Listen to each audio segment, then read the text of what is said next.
রে বন্ধু কি অবস্থা তো? অবস্থা বন্ধু, কেমন আছিস? আছি আলহামদুলিল্লাহ। বল এরে অবস্থা। কি অবস্থা? লাইলা আর মামিনার কি এরে এরকম শুরু করছে কিনলো? নষ্ট নষ্ট বন্ধু নষ্ট। আমার কথা হইলো এদেরকে পাকিস্তান ইন্ডিয়ার যুদ্ধের মধ্যে পাঠাই দেওয়া দরকার। আমার কথা এটা না, মোবাইলের মধ্যে ঢুকলে শুধু হেতারা মারামারি ফাড়াফাড়ি, রুমের মধ্যে যায় দেখি দেখে রেখে মারে, তো এই অবস্থা কিনলে আচ্ছা, ঘটনা কি? এটা কি মোবাইলে কি আমরা ঢুকতে পারতাম না? ঘটনা হইলো দোস্ত, আসলে বউ ব্যবসায়ী যতগুলো আছে अच्छा এই ডিজিটাল প্ল্যাটফর্মে সবগুলা নষ্ট। এটাই ঘটনা, আর কোনো ঘটনা নাই। আমার কথা হচ্ছে যে আমরা মোবাইলে কেন ঢুকতে পারতেছি না ওদের জ্বালায়?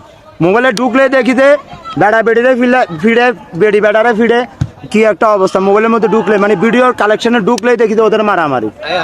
এই যন্ত্রণা আমরা কখন মুক্তি পাবো? এই যন্ত্রণা থেকে আমরা মুক্তি চাই বন্ধু, এই যন্ত্রণা থেকে আমরা মুক্তি চাই। अच्छा বাইরে আল্লাহর রাস্তা আমগরে মাফ করে দে। আমগো কি জন্ম শুধু জন্ম নিবন্ধন আর ভোটার আইডি কার্ড ঠিক করন, নাকি তো বই কিনছ?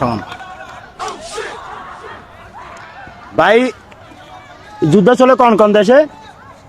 Russia, Ukraine, Bharat, Pakistan. এই পাকিস্তানে ওই লাইলারে পাকিস্তান পাঠাই দে, আর ওই মামুন্নারে ইন্ডিয়া পাঠাই দে। এতারা এই দুজনে হিয়ানে যুদ্ধ করক। এই বাংলাদেশের তো এই মাদা সুদা দূর করা।